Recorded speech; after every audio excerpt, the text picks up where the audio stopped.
Hello दोस्तों, the book tank में आपका स्वागत है। आज हम बात करेंगे एक बुक बिलीव इन योरसेल्फ की, जो डॉक्टर जोसेफ मर्फी द्वारा लिखी गई है। बिलीव इन योरसेल्फ यानी खुद पर विश्वास करना, यह आपकी सफलता और खुशहाली की एक महत्वपूर्ण चाबी है।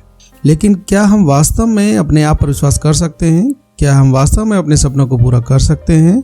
क्या हमारे पास इतनी शक्ति है कि हम किसी भी परिस्थिति में अपने लक्ष्य को हासिल कर सकते हैं? ऑथर ने इस बुक में हमें बताया है कि हमें अपने आउटर वर्ल्ड को जीतने या अचीव करने से पहले हमें अपने इनर वर्ल्ड से जीतना होगा।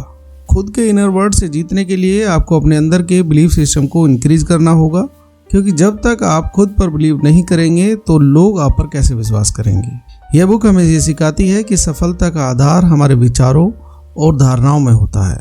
जब हम खुद पर विश्वास करते हैं तो हम अपनी असीमित योग्यता को जागृत करते हैं और अपने लक्ष्यों की ओर आगे बढ़ते हैं। यह पुस्तक हमें पॉजिटिव थॉट की इम्पोर्टेंस समझाती है, जो हमें हमारी अपॉर्चुनिटी का लाभ उठाने में मदद करती है। इस बुक में जोसेफ मर्फी ने अपनी नॉलेजेबल रिसर्च के आधार पर इंडिविजुअल सक्सेस के फॉर्मूले और टेक्निक के बारे में बताया है।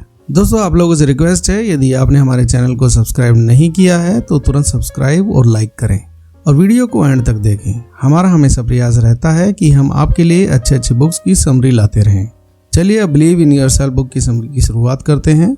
Chapter 1, make your dream come true. अपने सपनों को सच करें। दोस्तों, अपने सपनों को सच करने के लिए हमें अपनी इमेजिनेशन पावर का सहारा लेना चाहिए। कल्पना मन की प्राथमिक शक्ति है। इसमें आपके विचारों को साकार करने की अद्भुत शक्ति है। कल्पना वह शक्तिशाली साधन है जिसका उपयोग महान वैज्ञानिक, कलाकार और भौतिक वैज्ञानिक आविष्कारक आदि ने किया है। जब दुनिया ने कहा कि यह संभव है, यह नहीं हो सकता, तब इमेजिनेशन के साथ वाले इंसान ने बोला यह हो चुका है। अपनी इमेजिनेशन पावर के दम पर आप कुछ भी पा सकते हैं। एक महान बिजनेसमैन ने लेखक को बताया कि कैसे उन्होंने एक छोटी सी दुकान से शुरू किया। उन्होंने कहा कि वो एक बड़ी कॉरपोरेशन का एक सपना देखते थे जिसकी ब्रांचेज पूरे देश में हो। उन्होंने कहा कि वो नियमित रूप से अपने दिमाग में बड़ी फैक्ट्रीज, स्टोर्स और इमारतों की तस्वीरें बनाते थे, क्योंकि उन्हें पता था कि वो दिमाग की एल्केमी के जरिए सच हो सकते हैं। वो अमीर होने लगे। लॉ ऑफ अट्रैक्शन के जरिए वे विचारों, दोस्तों, पैसों और वो सब कुछ जो उन्हें अपने सपनों को सच करने के लिए चाहिए था, उन्हें वो आकर्षित करने लगे। उन्होंने अपनी कल्पना का अभ्यास किया और उसे ग्रो किया। फिर वो इन सारे मेंटल पैटर्न्स के साथ जीने लगे जब तक इमेजिनेशन ने उन्हें सच नहीं कर दिया। एक चीज जो लेखक को अच्छी लगी, जो इस बिजनेसमैन ने कही थी, असफलता के रूप में अपने आप को इमेजिन करना जितना आसान है, उतना ही आसान है सफलता के रूप में अपने आप को इमेजिन करना। लेकिन सफलता के रूप में अपने आप को इमेजिन करना कहीं ज़्यादा इंटरेस्टिंग है। आपके मन में कुछ ऐसे थॉट्स, एडवाइस एंड इमोशंस आते हैं जो आपको चुनौती देते हैं और कहते हैं तुम यह नहीं कर सकते, यह इम्पॉसिबल है, इसे भूल जाओ। ऐसे नेगेटिव विचारों से निपटने का एक ही तरीका है कि आप सिर्फ अपने लक्ष्य या उद्देश्य के बारे में सोचते रहें। आप अपने लक्ष्य अचीव होने की कल्पना करें तो आप अपने लक्ष्य को जल्दी प्राप्त कर लेंगे। जब आप कोई भी विचार या इच्छा इमेजिन करते हैं तो इमेजिनेशन की पावर उसे सच बना सकती है। जहाँ पर लड़ाई है वहाँ पर शांति की कल्पना कर सकते हैं, और जहाँ पर बीमारी है वहाँ पर अच्छे स्वास्थ्य की कल्पना कर सकते हैं। जिस चीज़ को हमारा दिमाग पूरी तरह से एक्सेप्ट कर लेता है, वह चीज़ निश्चित रूप से घटित होती है। अगर आप विश्वास करते हैं कि आप सफल होंगे तो आप निश्चित रूप से सफल होंगे। लेकिन अगर आप विश्वास करते हैं कि आप सफल नहीं होंगे तो यकीन मानिए आपको असफलता ही हाथ लगेगी। यानी सारा खेल मन के विश्वास का है। वो कहावत तो सुनी होगी ना आपने, मन के हारे हार है, मन के जीते जीत। अपनी कल्पना से आप 10,000 मील दूर से अपनी माँ की अदृश्य आवाज को सुन सकते हैं। आप उन्हें स्पष्ट रूप से देख सकते हैं, जैसे कि वो आपके पास ही हो। ये गजब की ताकत आपके अंदर है। आप इस शक्ति को विकसित करके सफल और अमीर बन सकते हैं। अब हम बात करते हैं मेंटल एटीट्यूड की। इसको एक एग्जांपल से समझते हैं। काफी साल पहले लेखक ने पुनर्जन्म पर एक लेख प्रिंट किया था। ये पैम्पलेट्स एक बुक स्टोर के बाहर लगाए गए जहां पर लेखक लेक्चर देते थे। शुरुआत में काफी कम पैम्पलेट बिके, क्योंकि जो सेल्स गर्ल थी वो इस विचार से सहमत नहीं थी। लेखक ने फिर उन्हें पुनर्जन्म का मतलब बाइबल से समझाया। वो सब कुछ समझ गई और बुकलेट के बारे में उत्साही हो गई, और लेखक के लेक्चर खत्म होने तक वो सारे पंपलेट बिक गए और लेखक ये देखकर हैरान रह गए। ये एक सही मेंटल एटीट्यूड का उदाहरण है। आपके मेंटल एटीट्यूड का मतलब है कि लोगों, परिस्थितियों और वस्तुओं पर आपका रिएक्शन कैसा है। आपका आपके कोवर्कर्स के साथ कैसा रिश्ता है। क्या आप लोगों, जानवरों और यूनिवर्स के साथ फ्रेंडली हैं। क्या आपको लगता है कि यूनिवर्स आपके साथ बुरा कर रहा है। संक्षेप में आपका नजरिया क्या है। आप एक सही मेंटल एटीट्यूड तब डेवलप कर सकते हैं जब आपको यह एहसास हो जाता है कि कोई भी बाहरी चीज आपकी मर्जी के बिना आपको परेशान या चोट नहीं पहुंचा सकती। आप ही अपनी दुनिया के एक अकेले विचारक हैं। आप अपने विचारों की दुनिया के स्वामी हैं। इमोशंस थॉट के साथ चलता है, इसलिए आप अपने विचारों की दुनिया में सर्वोच्च हो। क्या आप दूसरों को यह परमिशन देते हैं कि वो आपको नेगेटिव रूप से प्रभावित करे। क्या आप अखबार की हेडलाइन या फिर लोगों की आलोचना करने से परेशान हो जाते हैं। अगर ऐसा है तो आपका नजरिया गलत है। क्या आप दूसरों का बुरा हो ऐसा सोचते हैं।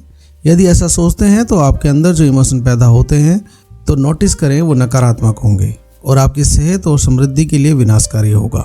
परिस्थितियां आपको सिर्फ उतना ही प्रभावित कर सकती हैं जितनी आप उन्हें अनुमति देते हैं। अनुशासित, निर्देशित और नियंत्रित कल्पना के जरिए आप अपनी भावनाओं के स्वामी बन सकते हैं। मिसाल के तौर पर कल्पना करें सामने वाला व्यक्ति झूठा बेईमान है, तो नोटिस करें आपके अंदर कौन सी भावना पैदा होती है। आप स्थिति को रिवर्स कर दें और उसी इंसान को सच्चा, सिंसियर और प्यार करने वाला इमेजिन करें और फिर जो आपके अंदर भावना पैदा होगी उसे नोटिस करें। क्या ये पॉजिटिव है? तो फिर क्या आप अपनी भावनाओं के स्वामी नहीं हुए। वास्तव में पूरी बात की सच्चाई यह है कि आपका जिंदगी के प्रति नजरिया इस बात से तय होता है कि आपका भगवान के प्रति क्या नजरिया है। अगर आपका नजरिया है कि भगवान आपके अंदर एक स्पिरिचुअल पावर है जो आपके विचार पर पॉजिटिव रिएक्शन देते हैं, वो हमेशा आपको रास्ता दिखा रहे हैं और आपको अमीरी की तरफ लेकर जा रहे हैं, तब आप दुनिया को एक पॉजिटिव तरीके से देखेंगे। एक 16 साल का स्कूल जाने वाला लड़का लेखक से आकर बोला कि मेरे बहुत गंदे ग्रेड आ रहे हैं, मेरी याददाश्त कम होती जा रही है, मुझे नहीं पता कि बात क्या है। लेखक कहते हैं कि उसका नजरिया इसका कारण था।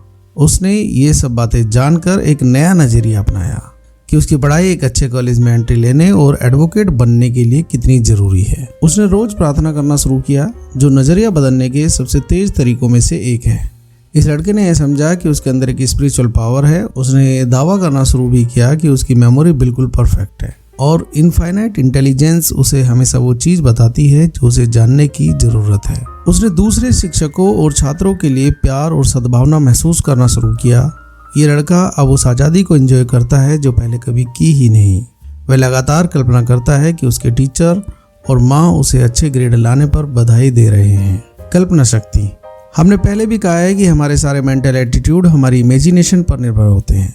अगर आप इमेजिन करते हैं कि आज का दिन बहुत खराब होगा, आज बिजनेस बहुत खराब होगा, आज बारिश होगी या कोई भी कस्टमर आपके स्टोर में नहीं आएगा, तब आप अपनी नेगेटिव इमेजिनेशन का रिजल्ट देखेंगे। उन सारी चीज़ों को इमेजिन करें जो भी प्यारी हैं, नेक है और अच्छी है। इससे जीवन के प्रति पूरा भावनात्मक नजरिया बदल जाएगा। आप जिंदगी के बारे में क्या कल्पना करते हैं? क्या आपकी जिंदगी खुशी से भरी होगी या फिर पूरी जिंदगी परेशानियों से घिरी होगी? ये सब इंसान की कल्पना पर डिपेंड करते हैं। दरअसल जीनियर वह इंसान है जो अपने सबकॉन्शियस माइंड के साथ तालमेल रखता है। वो अपने सबकॉन्शियस माइंड रूपी भंडार से सब कुछ प्राप्त करने में सक्षम होता है। इसी से अपनी प्रॉब्लम का समाधान हासिल करता है। इसीलिए जीनियस लोगों में इमेजिनेशन पावर बहुत ज़्यादा होती है। सभी महान कवियों और लेखकों को कल्पना शक्ति का वरदान मिला होता है। सबकॉन्शियस माइंड को और अच्छे से समझने के लिए आप हमारी video uncover the secret power of your subconscious mind देख सकते हैं, जिसका लिंक आपको इस वीडियो के डिस्क्रिप्शन में मिल जाएगा। एडिसन का हर आविष्कार सबसे पहले उनकी कल्पना में प्रकट हुआ था।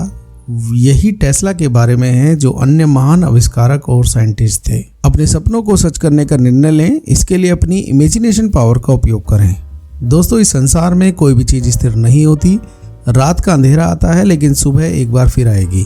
प्रॉब्लम्स जीवन का तरीका है, लेकिन सबसे बड़ी खुशी जीतने में है। जब आपकी प्रॉब्लम सबसे अधिक हो तो अपनी कल्पना को अपना तारणहार बना लो। Chapter 2 subconscious mind. आपके पास चेतन मन यानी कॉन्शियस माइंड, अब चेतन मन यानी सबकॉन्शियस माइंड और फिर आपके पास शरीर है। अब चेतन मन में विचारों को चुनने की क्षमता है। हमारा कॉन्शियस माइंड उन विचारों को चित्रों में बदलकर सबकॉन्शियस माइंड में भेज देता है और अब चेतन मन में किसी भी विचार को अस्वीकार करने की क्षमता नहीं होती है, तो यह उन्हें बिना किसी सवाल के स्वीकार कर लेता है और फिर यह शरीर के माध्यम से एक्शन करता है। अवचेतन चेतन मन के सारे आदेश को मानता है। इंसान का चेतन मन एक मोटर है और अवचेतन इंजन है। आपको मोटर स्टार्ट करनी होगी और इंजन अपना काम करेगा। चेतन मन की वजह से अवचेतन मन की ताकत जागती है। सबसे पहले हमें रिलैक्स होकर अपने विचारों या छवि को अवचेतन मन में लाना है और फिर आप जिस भी चीज़ को चाहते हैं उसके पूरा होने की कल्पना करें। ऑथर बताते हैं कि उनका एक रिलेटिव था, उसे टीबी हो गई थी, उसके लंग्स में बीमारी बहुत ज़्यादा बढ़ गई थी। तब उसके बेटे ने एक दिन उसका इलाज करने का फैसला किया। उसने अपने पिता से कहा वह एक सन्यासी से मिला है जिन्होंने उसे क्रॉस दिया, इसके बदले उन्होंने $500 लिए हैं। असल में लड़के ने फुटपाथ से वो लकड़ी का टुकड़ा उठाया था। सुनार के यहाँ जाकर उस लकड़ी के टुकड़े को उस लड़के ने एक अंगूठी में मंडवा लिया था ताकि यह असली लगे। उसके पिता को बताया गया कि यह क्रॉस या अंगूठी के छूने मात्र से कई लोगों की जानलेवा बीमारी ठीक हो चुकी है। उसने अपने पिता के बिलीव को इतना ज़्यादा बढ़ा दिया था कि उसके पिता ने उसके हाथ से रिंग छीन ली, अपने सीने पर रखकर प्रेयर करने लगे। वे प्रेयर करते करते सो गए। अगली सुबह चमत्कार हो चुका था। डॉक्टर के सारे टेस्ट इस बात के सबूत थे, वो बिल्कुल ठीक हो चुके थे। जाहिर है कि फुटपाथ पर पड़े उस लकड़ी के टुकड़े ने बूढ़े आदमी को ठीक नहीं किया। यह तो उसका बिलीव था जो इतना बढ़ गया था कि उसके लिए आइडियल ट्रीटमेंट बन गया। उनका बिलीव और फीलिंग एक दूसरे से जुड़े और उनको बिल्कुल ठीक कर दिया। उनको कभी नहीं पता चला कि उनके साथ क्या ट्रिक खेली गई। अगर उन्हें पता चल जाता तो शायद उन्हें दोबारा टीबी हो जाती। वे पूरी तरह स्वस्थ रहे और 15 साल तक जिए। अंदर के काम से बाहर का काम होता है, यानी जैसा अंदर वैसा बाहर। जैसी इमेज हमारे सबकॉन्शियस माइंड में बनेगी वैसी ही इमेज हमारे जीवन में बनेगी। मान लो कोई इंसान बैंक का लोन नहीं चुका पा रहा है, उसके पास इसे चुकाने का पैसा नहीं है, तो अगर वो इस सिद्धांत को लागू करेगा तो उसका अवचेतन मन उसे पैसे देगा। इस बारे में मत सोचो कि यह कैसे होगा और कहाँ से होगा। अवचेतन मन के पास वो तरीके हैं जिन्हें आप जानते भी नहीं हैं। ये उन इंस्ट्रूमेंट में से एक है जो भगवान ने इंसान को दिए हैं जिससे कि वो अपनी ज़रूरतों को पूरा कर सके। जिस इंसान के पास बैंक का कर्जा देने के पैसे नहीं हैं, वो अपने आप को बैंक में कैशियर को चेक देते हुए इमेजिन कर सकता है। ज़रूरी पॉइंट ये है कि जो आप अपने मन में पिक्चर बनाते हैं या इमेजिन करते हैं उसमें आपका इंटरेस्ट बहुत अधिक होना चाहिए। वो पिक्चर एकदम रियल और नेचुरल बननी चाहिए।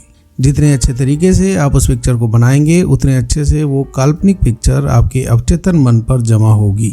अगर आप कहते हैं कि मुझे कर्ज उतारने का कोई रास्ता नहीं दिखता है, उसके बारे में चिंता ना करें। इस बात को समझें कि आपके अंदर एक शक्ति है जो आपको वो सब कुछ दे सकती है जो आप उसे देने के लिए कहें। आप अब इस फीलिंग के साथ जी सकते हैं कि मेरा घर अब सारे कर्जों से मुक्त है और मेरे पास बहुत सारा पैसा है। इस बात पर सवाल ना करें कि आपके पास कर्जा उतारने के पैसे कहाँ से आएंगे। आप बैंक से आया हुआ एक लेटर को इमेजिन कर सकते हैं जिस पर लिखा हो कि आपने अपना सारा कर्जा चुका दिया है। इसके साथ तब तक जिएं जब तक ये आपके लिए सच नहीं बन जाता, और ये बात बार बार सोचते रहें कि अब मैं कर्ज मुक्त हो गया हूँ। इस बात को सच मान लें कि आपके अंदर की ताकत है जो आपको वो सब चीज़ दे सकती है जो आप कल्पना कर सकते हैं। लेकिन आलस्य में बैठे रहने, दिन में सपने देखने से या सिर्फ कल्पना करने से जो चीज़ आप चाहते हैं वो आपके पास नहीं होगी। आपको असल में इस बात पर विश्वास करना होगा कि आप मन के एक नियम को ऑपरेट कर रहे हैं। विश्वास करें कि आपने प्राप्त कर लिया है और आप प्राप्त कर लेंगे। चैप्टर 3, सफलता की कल्पना कैसे करें। भगवान अपने काम में हमेशा सफल होता है। इंसान को सफलता मिलना ही है क्योंकि भगवान उसके अंदर है। भगवान की सारी ताकत, सारी खूबियाँ इंसान के अंदर हैं। आप जीतने और विजयी होने के लिए पैदा हुए हैं। भगवान की बुद्धि भी आपके अंदर है जो आपको सारी मुश्किलों से ऊपर उठा सकती है। याद रखें, सफलता के विचार में ही सफलता है। जब कोई इंसान सफलता शब्द बार बार आस्था और विश्वास के साथ रिपीट करता है तो उसका सबकॉन्शियस माइंड इसे सच मान लेगा और सफलता उसे जरूर मिलेगी। अगर एक इंसान असफलता के बारे में सोचता है तो वह फेलियर का ख्याल और असफलताओं को आकर्षित करता है। इसलिए हमेशा पॉजिटिव सोचें और पॉजिटिव ही बोलें। लेखक का एक बिजनेस फ्रेंड था जो कि एक वक्त पर दर्जी था। उन्होंने एक बात लेखक से कही कि मैं सिर्फ जोड़ता हूँ, मैं कभी घटाता नहीं हूँ। उनका मतलब था कि सक्सेस एक प्लस साइन है। अपनी लाइफ में ग्रोथ, वेल्थ, पावर और ज्ञान में हमेशा बढ़ोतरी यानी प्लस करें। अपने आप को सक्सेसफुल इमेजिन करें और इस बात को दिल से महसूस करें। आपको सफल बनना ही है। आप कभी भी बाहरी शर्तों के गुलाम नहीं हैं, आप उनके मास्टर हैं। दोस्तों मुझे उम्मीद है कि आपको यह वीडियो पसंद आई होगी। आज आपने बिलीव इन योरसेल्फ बुक के बारे में जाना। आप यह भी समझ गए होंगे कि अपने आप पर विश्वास करके आप अपने जीवन को कैसे बदल सकते हैं। ये बुक समरी आपको कैसी लगी हमें कमेंट करके जरूर बताइए, और अगर आपकी नज़र में ये वीडियो हेल्पफुल है दोस्तों को भी शेयर करें और लाइक करें। यदि आपका कोई सवाल या सुझाव है तो हमें कमेंट करके ज़रूर बताएं। हम आपके हर सवाल का जवाब देने की पूरी कोशिश करेंगे। आप हमें कमेंट करके बता सकते हैं कि अब आप कौन सी किताब की समरी चाहते हैं। धन्यवाद।